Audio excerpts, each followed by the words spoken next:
Oh, hello, great readers. I'm Belchan. I'm Nimikung. I'm Van Chan. In this class, I'll read to all of you a part of Great Expectations. S. Ah. Great Expectations. Charles Dickens. Chap, 1961. Morning made a considerable difference in my general prospect of life, and brightened it so much that it scarcely seemed the same. What lay heaviest on my mind was the consideration that 6 days intervened between me and the day of departure.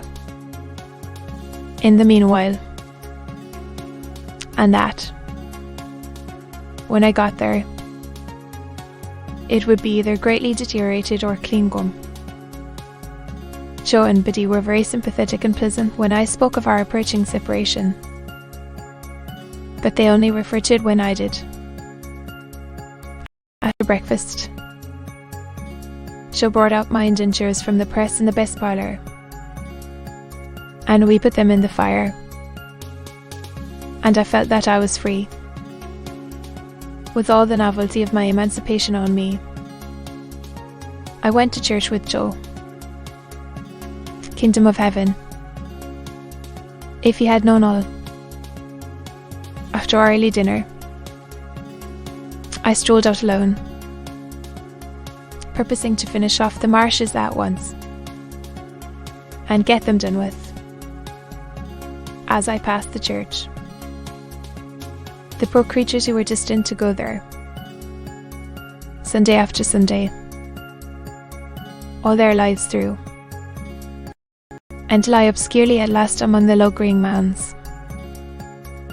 I promised myself that I would do something for them one of these days, and formed a plan and outline for bestowing a dinner of roast beef and plum pudding, a pint of ale, and a gallon of condescension upon everybody in the village.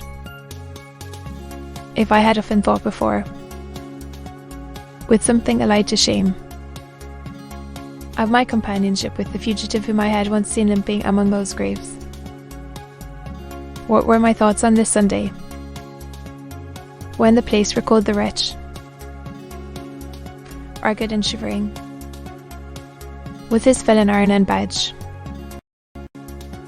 My comfort was that it happened a long time ago, and that he had doubtless been transported a long way off, and that he was dead to me, and might be veritably dead into the bargain. No more low, wet grounds, no more dykes and sluices, no more of these grazing cattle, for they seemed, in their dull manner, to wear a more respectful air now, and to face round great expectations for what? Monotonous acquaintances of my childhood. Henceforth I was for London and greatness, not for Smith's work in general. And for you, I made my exultant way to the old battery, and then, lying down there to consider the question whether Miss Havisham intended me for Estella, fell asleep. When I awoke, I was much surprised to find Joe sitting beside me, smoking his pipe. He greeted me with a cheerful smile on my opening my eyes, and said, as being the last time, "In." And Joe, "Thank ye. You may be sure." Dear Joe, I went on, after we had shaken hands. No.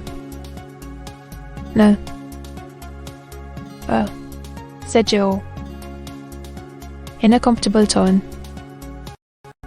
I'm sure of that.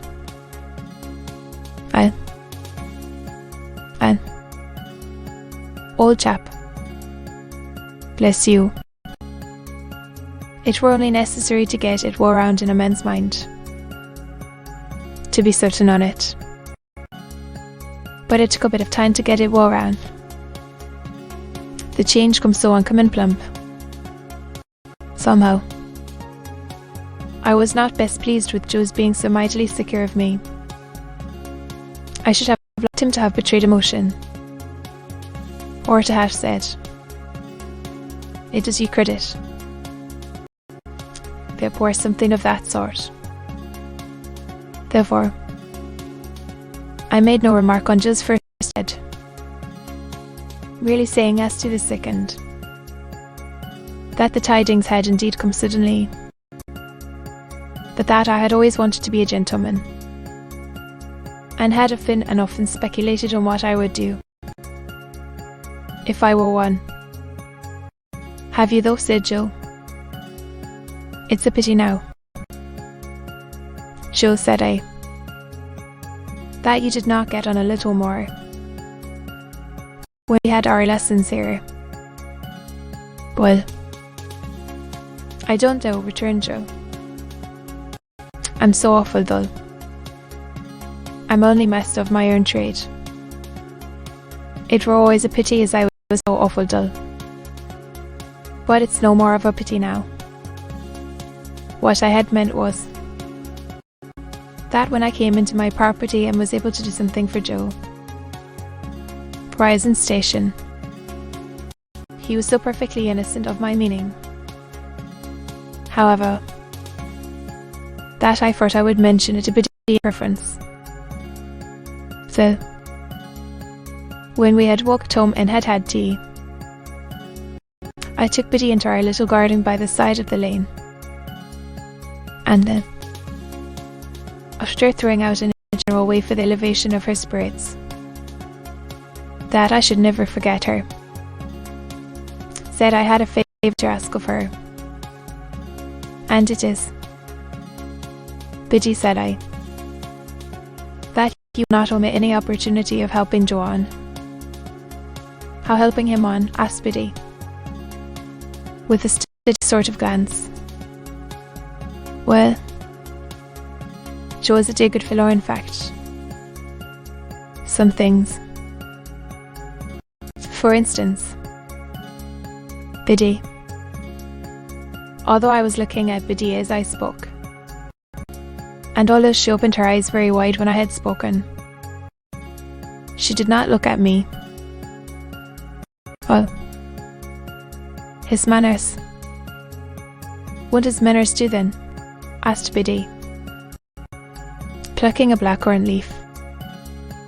"My dear Biddy, but they do very well here," interrupted Biddy, looking closely at the leaf in her hand. "Hear me out, but if I were to remove Joe into her highest sphere, as I shall hope to remove him when I fully come into my property." "And don't you think he knows that?" asked Biddy. When it occurred to me that, I said, snappishly, Biddy, of the Linseed." "Proud?" I repeated, with disdainful emphasis. "But there are many kinds of pride," said Biddy, looking full at me and shaking her head. "Well, what are you stopping for?" said I. "Not all of one kind," resumed Biddy. "That he is competent and full, and fills well and with respect. To tell you the truth, I think he is, though it sounds bold in me to say so." "And Biddy," said I am very sorry to see this in you. I did not expect to see this in you. You are envious, Biddy, and grudging. You are dissatisfied on account of my rise in fortune. If you have the heart to think so," returned Biddy, "say so," say so over and over again. If you have the heart to be so. You mean? Biddy, said I, in a virtuous and superior tone. Don't put it off upon me. I am very sorry to see it. And it serves a bad side of human nature. I was gone. Improving, dear Joe. But after this I ask you nothing. I am extremely sorry to see this in you. Biddy, I repeated. Whether you scold me or approve of me, returned poor Biddy, you may equally depend upon my trying to do all that lies in my power. At all times. And whatever opinion you take away of me shall make no difference in my remembrance of you. To be continued.